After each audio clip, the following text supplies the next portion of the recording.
O texto lá em Romanos, capítulo 13, versículo 1 diz: toda autoridade vem de Deus e aqueles que ocupam cargos de autoridade foram ali colocados por Ele. Irmãos e irmãs, hoje o nosso Papo de Crente é muito especial. Um programa histórico, gravado diretamente do Palácio da Alvorada, que é a residência oficial do presidente Luiz Inácio Lula da Silva e da primeira-dama Janja Lula da Silva, a nossa querida Janja. E são eles que nos recebem hoje para uma conversa sobre o Brasil, sobre o que o governo está fazendo, sobre políticas que afetam a nossa vida e a vida de todas as nossas famílias, evangélicas ou não. A quem nós agradecemos muito a delicadeza de vocês por nos receberem aqui. E nós sempre começamos com uma oração. Esse é um programa que, pela primeira vez, está no governo Lula 3, que o presidente e a sua esposa conversam com o povo evangélico. Então nós vamos orar. Se vocês quiserem nos acompanhar nessa oração, nós agradecemos muito. Vamos orar. Pai querido, nós te louvamos, nós te exaltamos pela vida. Obrigado pelo dom da vida. Senhor, muito obrigado pela existência do Papo de Crente, Senhor. Nós te agradecemos muito por esse dia, por esse privilégio, por essa honra. Muito obrigado, Deus querido, pela vida do nosso querido presidente Lula, pela vida de nossa querida Janja. Nós queremos, ó Deus, pedir as tuas bênçãos, ó Deus, sobre este casal. Obrigado, Deus querido, por tudo que o presidente tem feito por este país. E que a nossa conversa aqui, ó Deus, seja esclarecedora e que o povo, nossos ouvintes, possam receber informações importantes, ó Deus, a partir dessa conversa. Pai, tome conta desse país. Nós agradecemos por tudo que tem acontecido. Te louvamos, ó Deus, porque a justiça tem corrido como um ribeiro perene em nossa nação. E nós te louvamos, ó Deus, porque sabemos que o Senhor escolheu o presidente Lula para estar, ó Deus querido, neste lugar. E dê cada dia mais sabedoria a ele, ó Deus, e toda a sua equipe, para que, ó Deus, esse país continue sendo um país onde a democracia seja uma realidade. Amém. Nós oramos agradecidos e o fazemos em nome de Jesus. Amém e amém. Amém. Amém. E eu tenho uma pergunta para te fazer. O que é que te motivou a iniciar essa jornada de escuta com mulheres evangélicas? Eulália, eu acho que foi conversando com algumas pessoas mais próximas que eu senti a necessidade da gente entender como que as políticas públicas do governo do presidente Lula têm afetado, têm atingido, têm chegado às mulheres, principalmente das periferias, as mulheres negras. E aí a gente não está falando de religião, a gente está falando do impacto dessas políticas na vida das mulheres.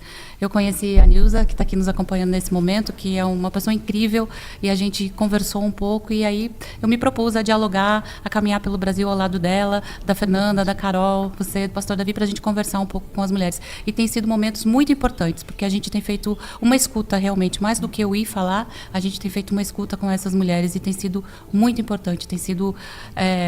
vocês, né, os evangélicos usam muito a palavra revelação. Para mim tem sido realmente um momento de revelação, de me sentir confortável nesses ambientes e muito bem acolhida. Tem sido muito bom para mim. Eu acho que tem sido bom a gente conseguir conversar e fazer algumas conexões que talvez não tivessem bem firmes. Nos seus governos anteriores, o senhor se aproximou dos evangélicos e a gente percebe hoje, nesse governo, a aproximação da primeira-dama, nessas conversas que ela tem, ouvindo testemunhos de fé por todo o país.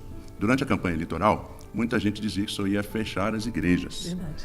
Eu não conheço, eu não sei, mas quantas igrejas o seu governo já fechou? Pastor Davi, eu acho que essa pergunta é muito importante porque ela vai me permitir restabelecer algumas verdades nesse país. Primeiro, pastor, eu não tenho o hábito de fazer política tentando dividir a sociedade por religião. Eu tento, juntar todo o povo brasileiro, respeitando todas as religiões, e conversar com as pessoas sobre políticas públicas que o Estado brasileiro tem que fazer. Não importa que religião que a pessoa participe, não importa que clube que ele torça, não importa a cor dele, o que importa é o seguinte: ele é gente, é um ser humano e é brasileiro e brasileira, e eu tenho que cuidar deles. Essa é a minha lógica. Por isso que eu sempre disse que eu não gosto de ir numa igreja, em época de campanha. Sinceramente, eu não gosto nem da católica, nem da evangélica, nem nenhuma igreja. Porque eu não acho que a gente deve utilizar o nome de Deus em vão. Eu não acho que a gente deve utilizar a religião eleitoralmente. A religião é o espaço, o momento de você professar a sua fé. De você colocar para fora aquilo que você pensa do ponto de vista espiritual, de você conversar com Deus, de você dizer aquilo que é a verdade que está dentro de você. Então eu não tento fazer disso política, não tento. Se alguém achar que eu vou ganhar uma eleição porque eu vou numa igreja fazer discurso, esqueça de mim, que eu não vou fazer. Eu faço por religioso, aonde ele estiver, mas não me faça utilizar uma igreja como palanque, que eu não vou utilizar. Sim. A segunda coisa é o seguinte: a quantidade de mentiras que contaram contra mim, você me dá a oportunidade de responder alguma coisa. Só para você ter ideia, em dezembro de 2003, meu primeiro ano de mandato aqui, sancionei a lei, uma lei, dando segurança jurídica para as igrejas que foram reconhecidas como pessoas jurídicas de direito privado. Isso permitiu fazer valer seus estatutos, dando às igrejas liberdade para organização, estruturação interna e funcionamento. Isso foi em 2003. Mas se não bastasse isso, em 2009, eu sancionei a lei que oficializou, setembro, como a Lei 12.025, colocando no calendário oficial do Brasil a Marcha com Jesus. Sim. É importante que as pessoas saibam que fui eu que sancionei essa lei. E agora, em 2023, eu sancionei a Lei da ausência do vínculo trabalhista e atividade religiosa. O que diz essa lei? A Lei 16.647 exclui o vínculo empregatício de qualquer trabalho realizado com vocação ou cunho religioso ou entidade religiosa de qualquer denominação. Isso permitiu reduzir a insegurança jurídica na relação entre igrejas, seus pastores e seus líderes. Então, quem quiser falar da relação do Lula com as igrejas, fale a verdade, fale das coisas que eu fiz. Porque jamais eu impediria uma religião de fazer aquilo que ela acredita que deva ser feito. Então eu mantenho, de vez em quando eu fico sabendo dessas mentiras, de vez em quando eu fico sabendo que algum pastor falou outra coisa, falou que o Lula fechou a igreja, que o Lula não sei das contas. Ou seja, a minha crença, Davi, é que Deus está em todo lugar. E Deus está vendo quem está mentindo ou quem está falando a verdade. E eu espero que a sabedoria de Deus passe na cabeça dessas pessoas para fazer as pessoas entenderem corretamente quem é que está falando a verdade e quem é que está mentindo. Porque a única razão pela qual eu votei a ser candidato a presidente da República desse país é porque eu tenho um compromisso de fé de ajudar esse povo pobre brasileiro. Todo mundo sabe, Davi, ninguém tem dúvida. Eu governo para todo mundo, mas eu tenho uma preferência pelo povo mais necessitado, que é quem precisa do Estado.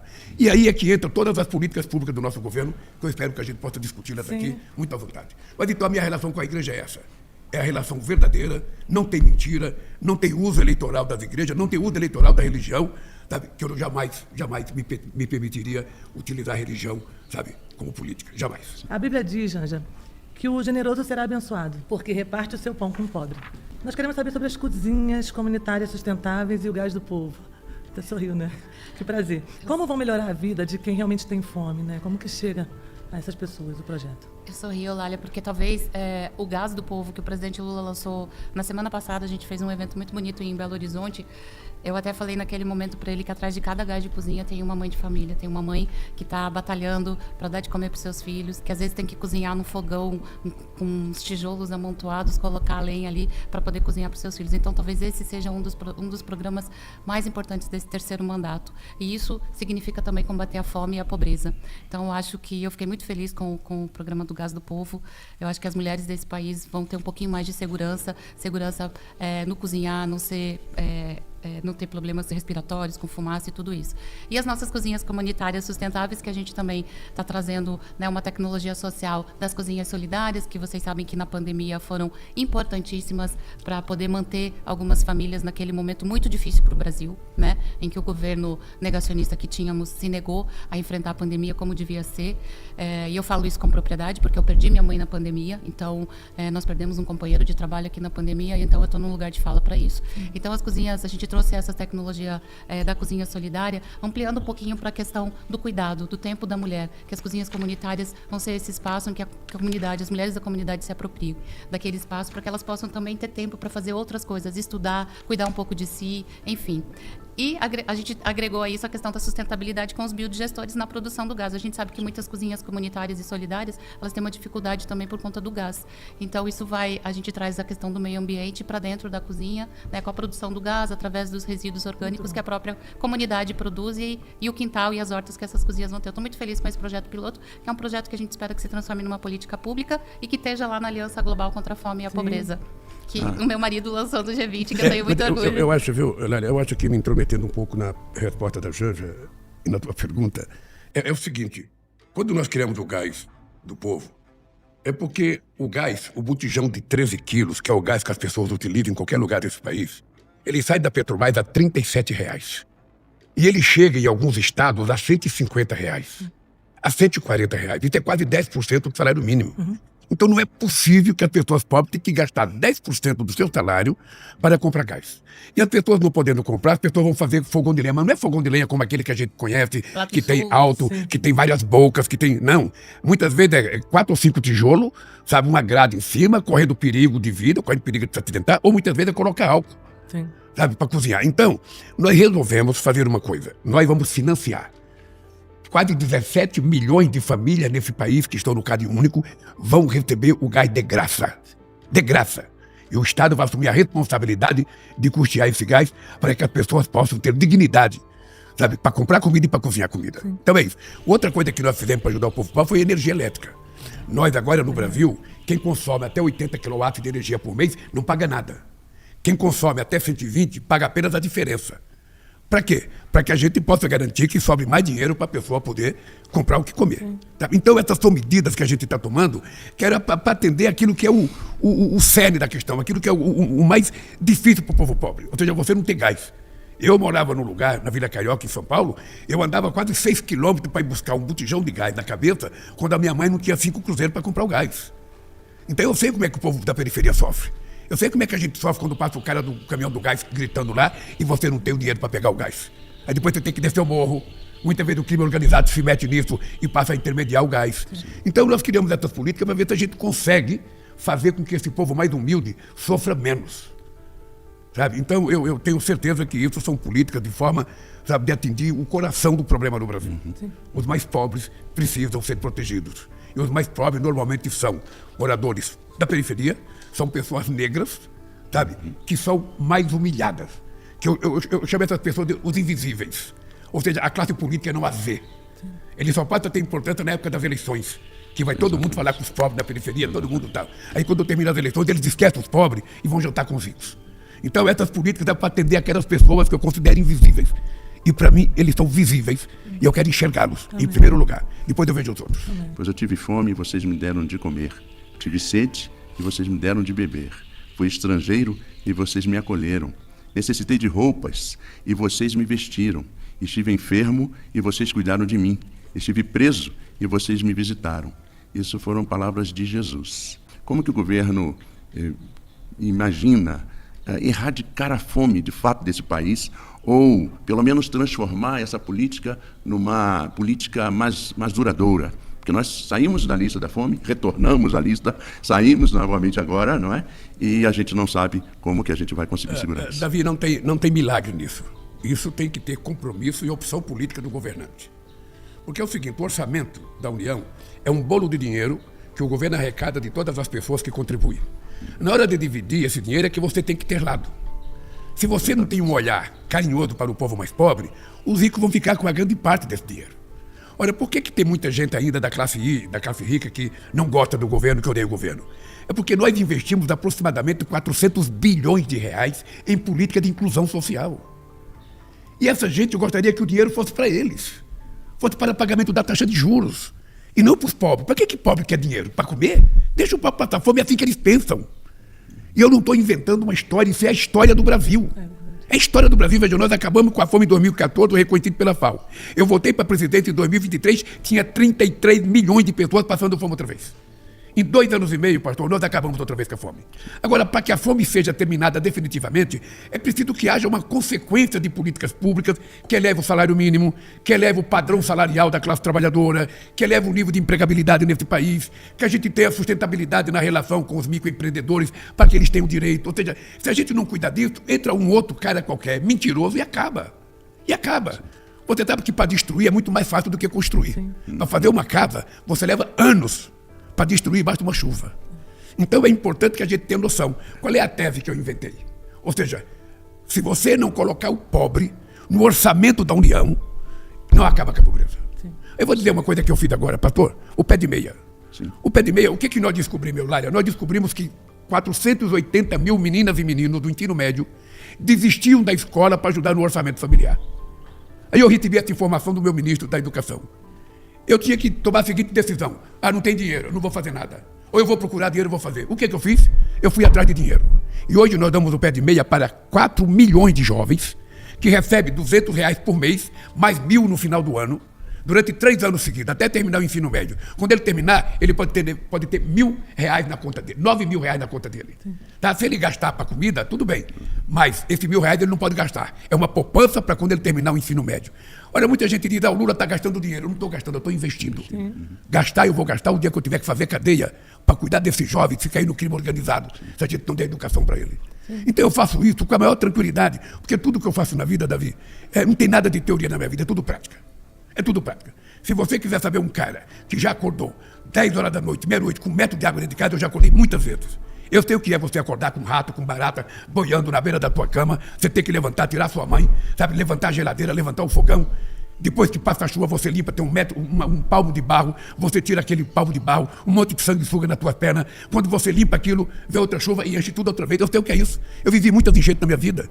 Então tudo que eu faço é sabendo da minha experiência de vida. Eu só quis ser presidente da República porque eu quero provar que um trabalhador metalúrgico, sem diploma universitário, tem mais competência para cuidar do povo do que os ricos. E a palavra que eu uso é cuidar, não é governar, é cuidar. É cuidar das pessoas que mais precisam, é para isso que o Estado necessita. É por isso que nós estamos fazendo uma verdadeira revolução na educação, o significado do ProUni, o significado do FIES, o significado do REUNI, a política de cotas. Tudo isso não aconteceria, Eulália, se não tivesse um governo comprometido com esse povo. Se não tiver, hoje eu tenho orgulho, Davi. Você vai na USP, a USP é uma universidade de branco, gente, de branco. Você vai na USP, hoje 50% são meninos e meninas negras, muito da periferia. Qual é o milagre do ProUni? Foi tirar meninos pobres da periferia da escola pública e fazer o doutor.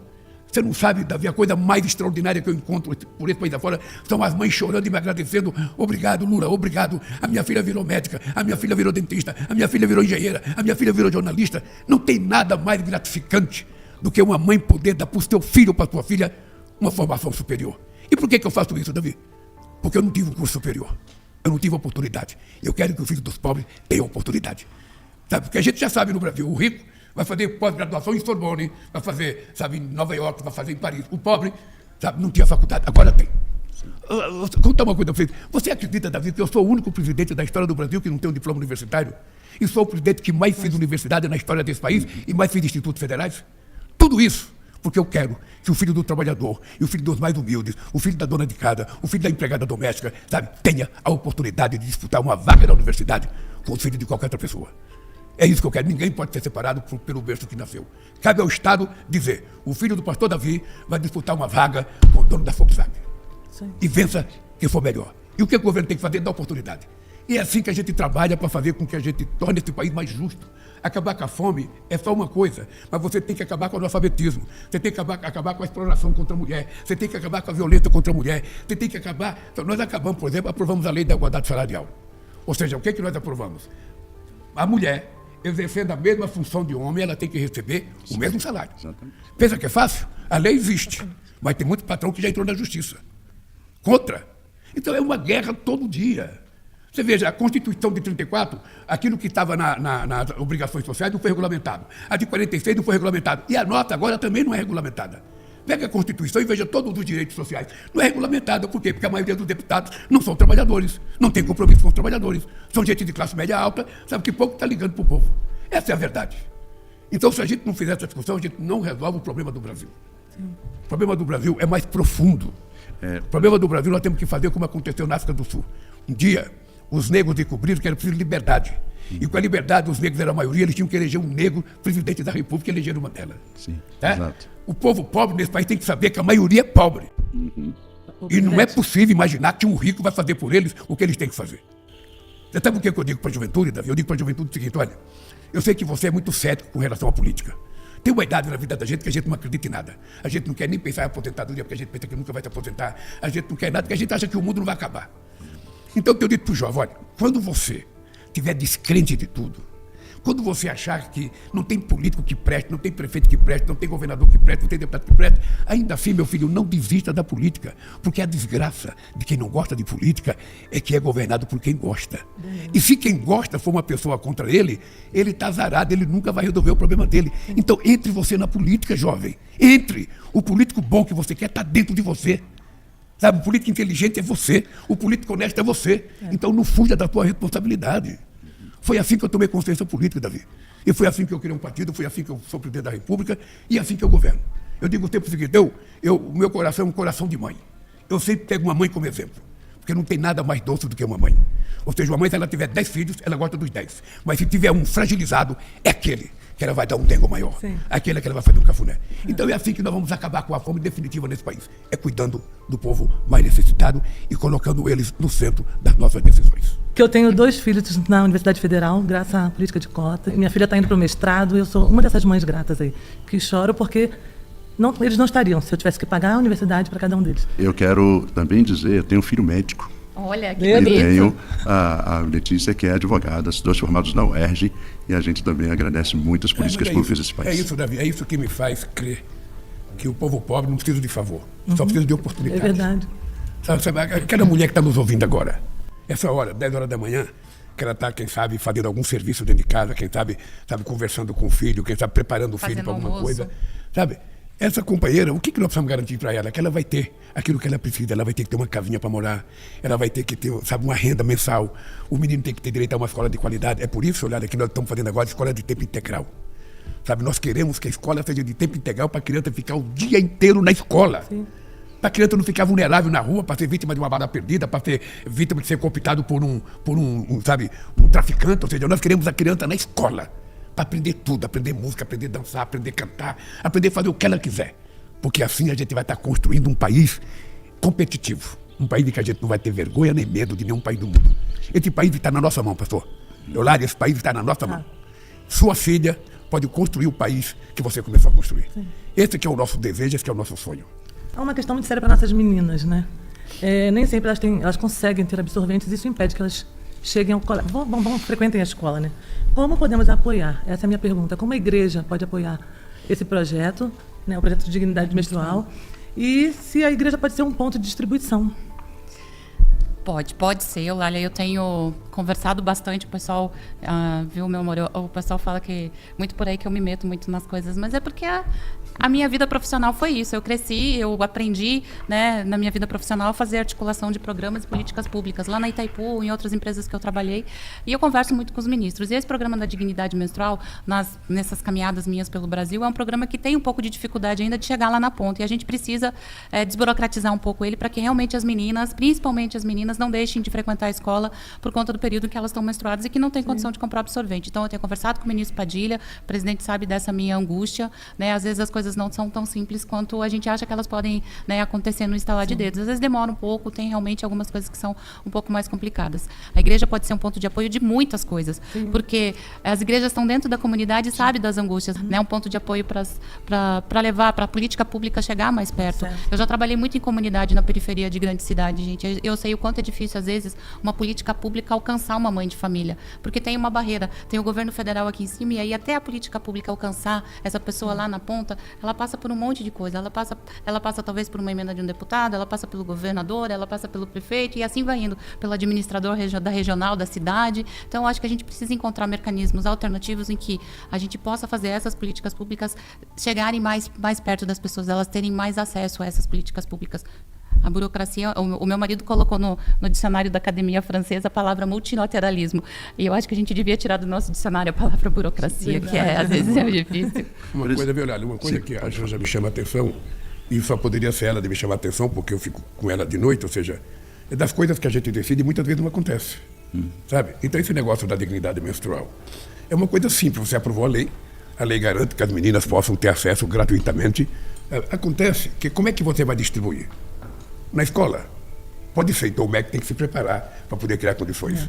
Você vai distribuir na farmácia popular, o governo tem que se preparar. Você vai distribuir no correio. Eu estou dizendo isso porque eu tive essa discussão essa semana com o ministro da Saúde e com o ministro Camilo. Da Educação. Sabe, nós fomos inaugurar aquele dia E, que é o dia do mutirão de saúde, e eu chamei eles a atenção. Eu falei, como é que é possível ainda ter menina que não vai na escola porque não consegue ter acesso? Nós aprovamos a lei.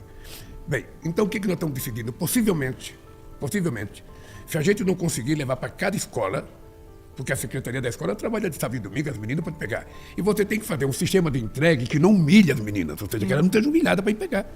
Sabe? Então, o que eu acho? Muitas vezes, o mais barato é dar o dinheiro para ela comprar onde ela quiser. Então, nós estamos discutindo para saber se a gente não pode transformar essa questão, sabe, em dar o dinheiro para a menina, ela compra onde ela quiser, vai na farmácia que ela quiser, vai na farmácia popular. O que você não pode é ter a política sabe? Ter pacotes e pacotes e não conseguir entregar, porque não tem como entregar. Então essa é uma coisa que nós estamos discutindo. Eu até brinquei com o Padilha e com o Camilo. Eu estou dando uma semana para vocês me decidirem o que a gente vai anunciar para resolver esse problema definitivamente. Porque senão, as pessoas passam a acreditar em você. Você anuncia uma política e depois ela não chega na ponta. Sim. Então ela tem que chegar. Tratarei da saúde e da cura do meu povo. Ai de nós sem o SUS. O Ainda SUS mais no salva período da vidas. pandemia, né? Seria terrível para nós. Mas há um problema sério no SUS, que é a fila do SUS. É realmente muito complicada. A minha irmã está há 4 anos para fazer uma cirurgia. Como o governo está tentando resolver essa questão? Eu vou te explicar como nós estamos tentando resolver. A primeira coisa que eu queria que o povo que está nos assistindo agora prestasse a seguinte atenção. Tá? Quando a Dilma foi impeachada, em 2016, nós tínhamos 18 mil médicos trabalhando no Mais Médicos. Presta atenção. Em 2016, nós tínhamos 18 mil médicos trabalhando no Mais Médicos. Quando eu votei em 2003, nós tínhamos 2023, nós tínhamos apenas 12 mil médicos. Ou seja, nós tínhamos 6 mil médicos a menos do que a gente tinha em 2016. Sabe quanto nós temos hoje já? 27 mil médicos. Meninas e meninos negros formados em medicina. Bem, o que nós estamos fazendo? Eu sempre sonhei com uma coisa chamada a segunda consulta. O que é a segunda consulta? A tua irmã vai no médico. Aí chega no médico, o médico faz a primeira consulta, vai numa UPA no Rio de Janeiro, ou vai na UBS no Rio de Janeiro. Aí faz a primeira consulta e o médico fala assim, olha, você tem um problema de cardiologia, você precisa procurar um cardiologista. Aí dá um papelzinho para ela, ela sai e vai no balcão. Aí a moça vai lá no computador, está lá, olha, cardiologista só daqui a 1 ano. Né? Aí se ela aguentar, ela volta lá, depois de 1 ano ela vai no cardiologista. Aí ele fala o seguinte, olha, você tem que fazer uma ressonância magnética. Aí a moça vai no computador, a ressonância vai só daqui 10 meses. Então o que nós fizemos? Nós criamos um programa chamado Agora Tem Especialistas. O que é esse programa?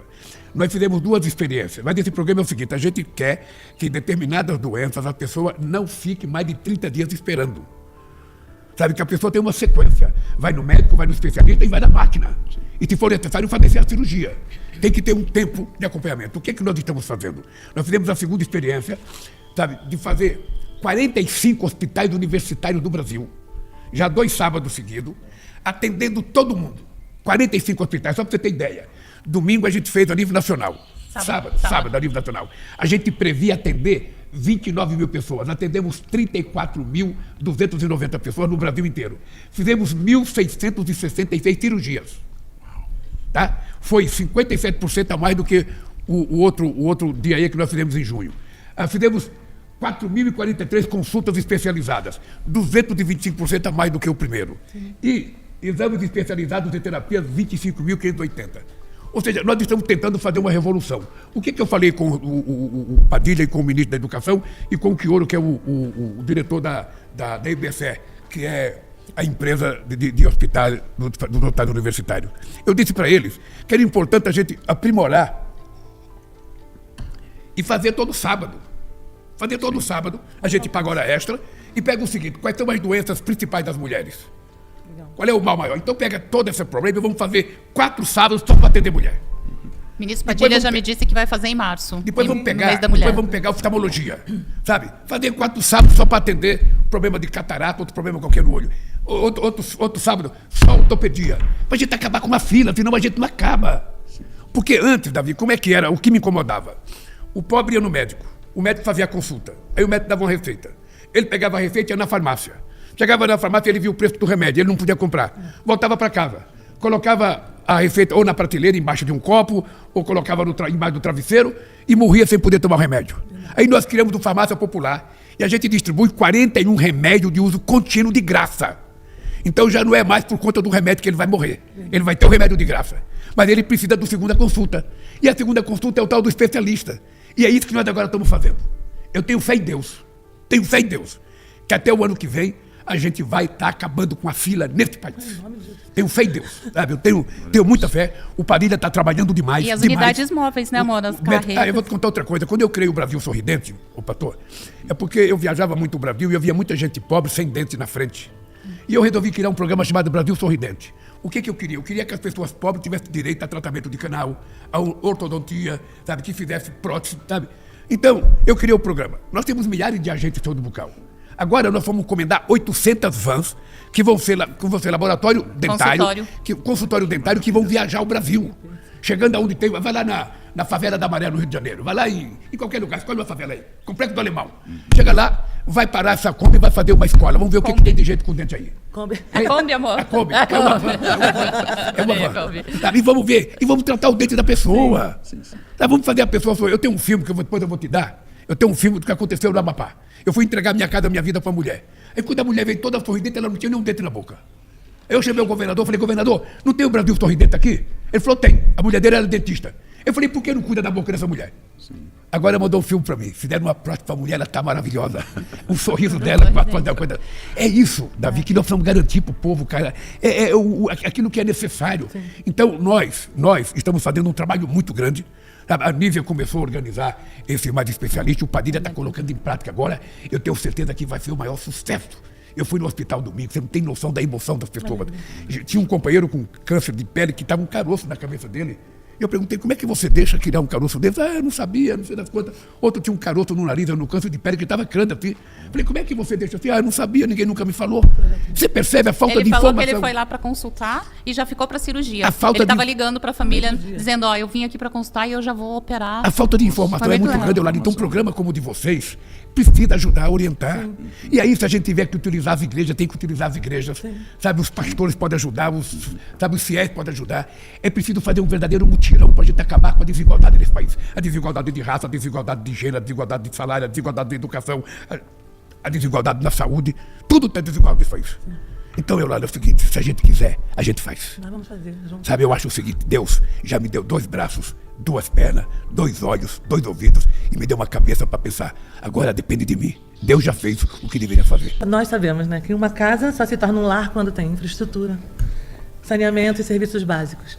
Quais iniciativas você tem acompanhado que integram habitação, urbanização e qualidade de vida para as famílias de todo o país? Eu acho que o programa Minha Casa Minha Vida é um início, né? Para a família que não tem a casa, poder acessar uma moradia digna. Eu acho que a palavra que o meu marido usa, dignidade, ela é muito forte. Porque as pessoas não querem ter uma casa milionária, elas querem ter dignidade, elas querem ter um teto para os seus filhos poderem tomar um banho, né, poderem tranquilamente estudar, ter uma escola decente. Eu acho que a gente tem que fazer um empenho para que todas as políticas públicas efetivamente cheguem. Muitas políticas públicas, elas são gestionadas pelos prefeitos, né, pelas prefeituras municipais, a maioria delas do governo federal. Então a gente precisa fazer também com que os prefeitos consigam que essas políticas públicas sejam eficientes lá na ponta. A gente tem o Minha Casa Minha Vida com biblioteca, a gente está agregando outras coisas no Minha Casa Minha Vida. Saneamento básico ainda é um problema sério no Brasil. A gente descobriu, né, amor, que a gente tem 4 milhões de pessoas que não têm a unidade sanitária, não tem um banheiro em casa. A gente está trabalhando para que zere isso, né? Então, ainda a gente tem muita dificuldade. Eu vou dar um exemplo, Eulália. O Brasil é muito grande. Quando a gente fica no nosso mundo, no nosso território, a gente não tem a noção do tamanho que o Brasil é. Quando eu sou embaixadora da alimentação escolar e eu falo muito sobre a questão da alimentação escolar. Quando eu falo fora do Brasil, num evento que o Brasil alimenta diariamente 40 milhões de jovens, de crianças e jovens, o pessoal fica de queixo caído, porque é um desafio, né, amor, fazer essa política pública realmente chegar na ponta. E a alimentação escolar é uma estratégia que a gente tem para o Brasil sair do mapa da fome como saiu agora. Né? O presidente voltou e deu reajuste na alimentação escolar, que estava 10 anos parada o valor. Realmente as crianças estavam comendo só suco com bolacha, maisena. Hoje não, a gente vai nas escolas e vê uma alimentação saudável. Então eu acho que essas políticas públicas, ela depende muito da vontade política do governador, do governo municipal, principalmente, de fazer acontecer. E a população tem mecanismos também para fazer essa fiscalização. A gente tem um site que chama Comunica BR, onde a população pode acessar qualquer coisa do seu município. Quantos agentes de saúde tem, quanto de dinheiro a prefeitura está recebendo para a saúde, para a educação ou para as outras obras. Então isso é importante que a população realmente fiscalize vocês, pastores nas igrejas ou em qualquer templo de fé, fale isso para a população, dizer, vocês podem fiscalizar se a população, se aquela comunidade está sentindo falta de uma creche, se as mães estão sentindo falta de creche, vão lá olhar, ver quanto de recurso o Ministério da Educação colocou, de infraestrutura colocou para a construção de creche naquela cidade. Isso é importante, porque às vezes o dinheiro fica parado lá, sem ser efetivamente utilizado. Então isso é importante. Uma coisa importante. Complemento presidencial da minha resposta. Há uma coisa importante nesse negócio da moradia, que é o seguinte. Nós criamos, em 2009, o maior programa habitacional já feito na história desse país, que é o programa Minha Casa Minha Vida. Né? Quando eu votei agora, esse programa estava paralisado. Só para você ter ideia, nós encontramos 153 mil casas paralisadas, algumas ainda do governo Dilma. Eu vou Algumas repetir. do seu governo. Hein? Ou seja, casas que tinham sido começadas a fazer em 2011, 2012, paralisadas.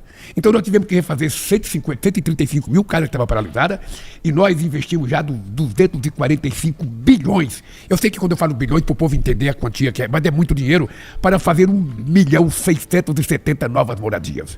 E até o final do ano vamos contratar 3 milhões de casas. E qual é o chique? O chique é que agora as casas, os conjuntos habitacionais vão ter biblioteca. É que as casas agora vão ter varandinha. Tem que ter uma varanda, cara. É o mínimo de respeito. O que custa uma varandinha de 2 metros para a pessoa sair um pouco para respirar um ar puro? Bom, então agora as casas vão ter isso, as casas vão ter varanda, sabe? Agora as casas vão ter biblioteca. Biblioteca, nós vamos avançando. Nós estamos fazendo a casa de comunidade, nós damos o financiamento para as comunidades fazer as casas e também estamos fazendo casa rural. Muitas casas rurais. Ou seja, nós vamos contratar 3 milhões de casas. Não é pouca coisa. Mas o que é muito importante? Em maio de 2025, nós expandimos para a classe média. Qual é o problema que a gente tinha? A gente faz casa para as pessoas mais pobres. Agora, tem um setor da sociedade, que é um bancário, que é um metalúrgico, que é um químico, que é um cara que ganha 10 mil reais, ganha 8 mil reais, já é classe média. E para essa gente não tem nada. Então, nós agora estamos fazendo um programa habitacional para atender essa gente. Legal. Fazer casa para a classe média. E eu vou anunciar, sabe, ainda esse mês, presta atenção, nós vamos anunciar 40 bilhões de reais de financiamento para a reforma de casa. Se você, Davi, não quiser comprar uma casa e você quiser fazer um quarto novo, quiser fazer um banheiro novo, quiser fazer uma cozinha nova, você vai poder ir na Caixa Econômica e pegar financiamento para fazer isso. Tá? E a mesma coisa nós vamos anunciar também. Eu estou dando aqui, não vou dar um montante. Spoiler presidencial. Mas nós vamos anunciar o maior programa de financiamento habitacional desse país. Eu posso até dizer, nunca antes na história do país. O programa está pronto, nós estamos aguardando apenas o momento de lançar. Porque é o seguinte, ou a gente faz ou não acontece. Nós tivemos um louco na presidência desse país irresponsável que prometeu casa verde e amarela, não fez nenhuma, prometeu emprego verde e amarelo e não fez. O povo não quer mais promessa, o povo quer saber o que está acontecendo ou não está acontecendo. E nós vamos fazer acontecer. Portanto, esse negócio de casa para nós é sagrado. E quando eu digo de casa também, é porque eu tenho uma experiência. Olha, eu sei o que é morar num quarto e cozinha com 13 pessoas. E o banheiro do lado de fora, o banheiro era dividido com o pessoal do bar. Eu morei numa casa. Vou dar um número para você provar. Rua Ouro Verde, 1156, Vila Carioca, São Paulo. Na frente do armazém do IBC, que agora estou querendo pegar o armazém de volta. É um armazém de 47 mil metros quadrados, dá quase 5 Maracanãs. Sabe que está lá abandonado. Eu agora estou querendo tomar aquilo de volta para fazer o Instituto Federal, para fazer a Escola de Tempo Integral, fazer área de lazer para aquele povo mais pobre. Eu morei nessa casa, era um cortiço, a gente morava em 27 pessoas, com um banheiro só, que não tinha vaso sanitário, você tinha que ficar agachado, não tinha descarga, você tinha que levar o balde para dar descarga, não tinha chuveiro, você tinha que levar o balde para tomar banho gelado. E 27 pessoas levantaram cedo para usar o mesmo banheiro. Você imagina o inferno que era a vida da gente. E eu sobrevivi. Sim. Eu vivia numa miséria tão grande, olhar aqui, a gente não tinha dinheiro para comprar cerveja, a gente comprava cerveja quente no supermercado, que era o mais barato. Sim. Colocava dentro do balde, descia no posto, deixava meia hora lá no fundo para depois a gente beber, porque não tinha nem geladeira, cara. Então eu sei o que passa o povo humilde desse país, cara. Sim. Eu sei o que passa uma família no final de semana em casa com o marido, não tem ladeira, não tem dinheiro para fazer as coisas, sabe? Então, meu cara, é o seguinte, se depender de mim, nós vamos dar uma solução definitiva nesse negócio. Não dá para fazer num dia, nem num ano. Nós temos problemas acumulados de 5 séculos. Nós vamos ter que levar o tempo, mas que nós vamos consertar, vamos. E a gente teve que reconstruir o país, sabe o que eu sonho, Davi? Eu sonho com um país de classe média. Eu sonho com um país de classe média. Eu não quero que o trabalhador tenha nada mais do que ele merece. Ele tem que comprar o produto que ele fabrica, ele tem que se vestir bem, ele tem que comer bem, ele tem que morar bem. Sabe, é isso que eu quero. O que eu quero? Nada. Eu não quero luxo. Eu quero o mínimo para viver dignamente com a minha família. O pai sair com a família no final de semana, ir num restaurante para comer alguma coisa diferente, levar o filho para passear. Sabe? É tudo que eu quero. É tudo que eu quero. E eu quero porque eu já passei por isso. Eu ganhei meu primeiro presente na vida com 17 anos porque eu mesmo me comprei. O único presente que eu ganhei na vida foi eu que me comprei. Então eu sei como é que o povo sofre, eu sei o que é o rico comprando coisa na loja dia de Natal e o pobre passeando com a sacola vazia do lado, olhando, tem que poder comprar. Então eu sei como é que a gente volta para casa. Uma vez eu fiquei das 9 da manhã, acho que das 6 da manhã, às 2 da tarde na prefeitura do Guarujá para ganhar um presente. Eu tinha 10 anos de idade. Não, na verdade eu tinha 7. E quando chegou a minha vez de ganhar meu presente, acabou o presente. Aí você volta para casa com o dedo na boca, seu presente. Não sabe o que a criança passa. Então a única coisa que eu quero é o seguinte, eu quero que todos tenham a mesma oportunidade de ter as coisas. O mínimo necessário é isso que a gente precisa. Viver bem, viver em harmonia, viver com tranquilidade, porque uma família em harmonia, sabe? É tudo que nós queremos no mundo. Em paz me deitarei e dormirei, porque tu, Senhor, me fazes habitar em segurança. A gente não sabe se nas grandes cidades a gente consegue dizer isso com muita tranquilidade, né? Porque realmente tem acontecido muita violência. Qual a ação do governo para ajudar os estados? Olha, esse é o grande problema que nós temos hoje no Brasil. Nós temos a questão da segurança pública nos grandes centros.